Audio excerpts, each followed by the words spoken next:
Hello guys! Hello Taurus! Welcome dito sa aking channel, Kapalaran 888 Taurus. Tingnan natin Taurus yung second week ng October 2025. This is weekly tarot reading. Taurus general reading siya, so I hope na makaresonate ka. Yung first card mo is Companion. Companion is like for partnership, collaboration, commitment, attachment, parang ganun.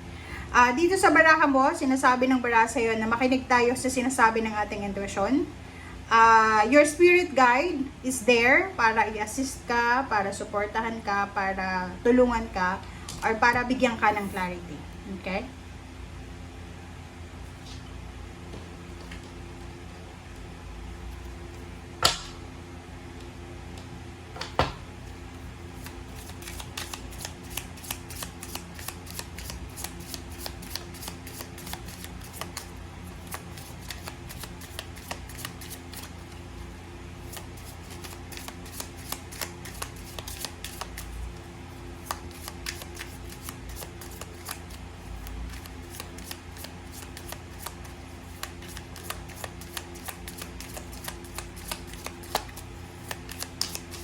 Okay, Taurus. Tingnan natin. Okay, second deck mo is King of Spade. Okay, King of Spade is number 47. Dito sa barang to, para siyang babae, bride. Okay, sinasabi dito na the bride ensures for a single person the fulfillment of their highest aims when near. Okay?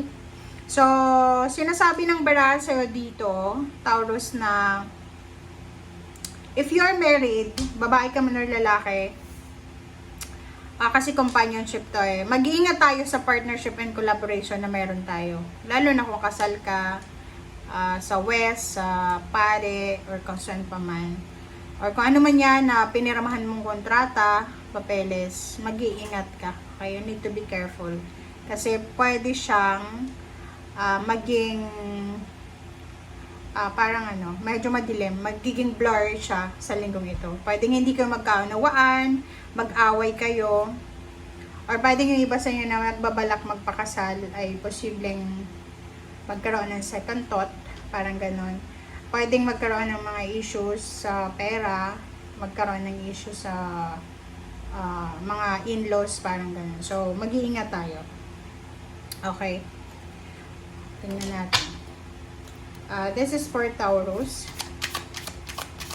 Na-shuffle ko na siya, guys. Okay. Taurus is 8 of Cups. Letting go. Mag-ingat ka. Kasi, because of parang financial problems or differences, may mag-asawa na, posible mag-asawa, boyfriend, girlfriend, na magko-call off muna sila. Maghihiwalay muna sila because of job or because of career or kung ano pa man. Okay, next card natin is King of Wands. Yun. Meron din dito na parang sinasabi niya na maybe job, maybe trabaho yung rason kung bakit hindi muna magsasama yung mag-asawa, mag-boyfriend, girlfriend, magnanay, magpamilya. So, ang sinasabi ng baraha dyan is isa sa mga karelasyon ang posibleng mag-travel, lumayo, kasi kailangan niyang maghanap ng trabaho. Parang gano'n.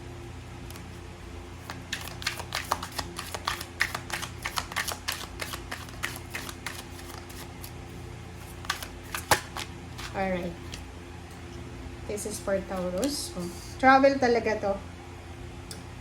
Okay. So, nakikita ko, yung pagta-travel na yan, ay pwedeng maging mitya para maghiwalay yung magkarelasyon. Mayroong mga competition, pwedeng masira yung foundation, yung plano. So, pag-isipan mo ng mabuti. Okay. Sabi na diba? So, yung first, 1, 2, 3, 5 cards ay nakafocus daw sa relationship mo. So, kung in a relationship ka, kung sino man sa yung dalawa ang aalis because of job, because of work, magta-travel, magre-relocate, kailangan yung i-work out yung relationship nyo because talagang pwedeng masira yung relationship nyo. Sa selos, tamang hinala, ganyan-ganito.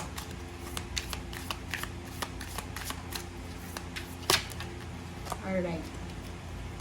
Okay, Temperance. Napaka-importante ng pasensya. Lalo na sa relationship pa.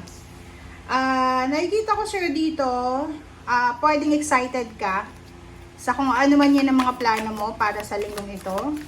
Marami kang pinaplano. And nakikita ko sir dito na sobra kang sobra kang excited. Which is kung makikita mo dito, yung mga plano mo na to, or yung mga parang ini-expect mo na excited ka, ay hindi mo pa masyadong makikita yung result niya sa linggong ito. Kumbaga, sikreto lang siya muna. Diba? So, kaya, para maiwasan natin yung disappointments, huwag tayong masyadong excited. Okay? Ano ba yan? Travel, relocation, wedding, party, diba? Party to eh. So, ingat-ingat tayo ha. Kung balak mong magpakasal, mag-iingat tayo na huwag magplano ng advance, lalo na kung wala kang pera, or hindi ka pa ready mag-asawa. Kasi talagang madidisappoint ka. We need to work out our relationship, our plans together ha. Diba? So nakikita ko sa'yo dito, merong Taurus na posibleng planning to get married or planning to build foundation. Yun nga, may magkaasawa, may magpapakasal, may magta-travel, may mag-abroad. Parang yun. Okay, reverse. Which is maganda to kasi yung reverse na Page of Swords, sinasabi ng bara sa atin na hindi mo kailangan matakot sa future. Okay? Which is, hindi ka dapat natatakot. Kahit sa kasalukuyan, hindi ka dapat natatakot. Diba? Okay, so there's a blessings coming. Okay, may mga blessings, may mag-share ng blessings sa'yo. Okay, or pwedeng ikaw yung mag-share ng mga blessings sa ibang tao. Alright.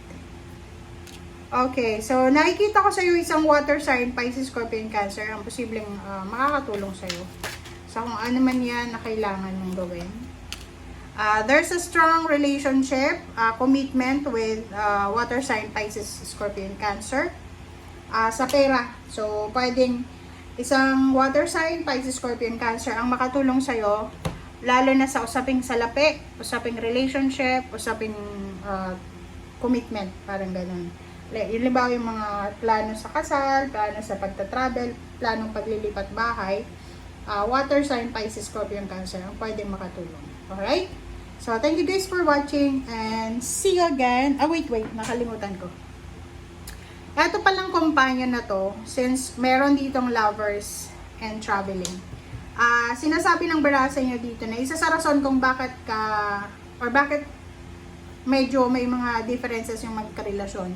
Kasi isa sa inyo ay medyo walang tiwala sa bawat isa. So, kailangan yung i-let go yung trust issues na yan para matapos na. Okay? Thank you guys. Bye!